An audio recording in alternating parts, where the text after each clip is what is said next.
Surat city Salabatpura police station ખાતે તારીખ 24 જૂનના રોજ 376(2), 377, 294 ખ અને 114 હેઠળ એક ફરિયાદ રજીસ્ટર કરવામાં આવી છે। આ ફરિયાદમાં જે આરોપી છે કૌશર અલી સબ્બીર અલી કુબ્બાવાલા, એ પોતાનું એક્સ્ટ્રીમ ફિટનેસ નામે જીમ ચલાવતા હતા।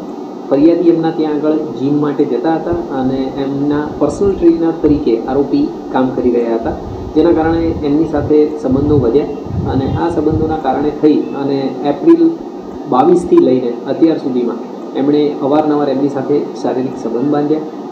એમને લગ્નની લાલચ આપી। લગ્નની લાલચ આપવાના કારણે જૂન 2022માં જ તે ફરિયાદીએ પોતાના પતિ સાથે છૂટાછેડા લઈ લીધા અને નવેમ્બર 22થી ફરિયાદી જે એક્યુઝ છે કૌશર અલી કુબ્બાવાલા, એમના ઘરે જ એમની સાથે જ રહેતા હતા।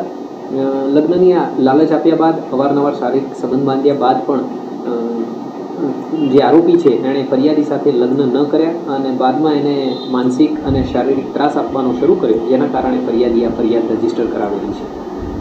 હાલે આરોપીને અરેસ્ટ કરી લેવામાં આવેલા છે અને આગળની કાયદેસરની કાર્યવાહી ચાલુ છે।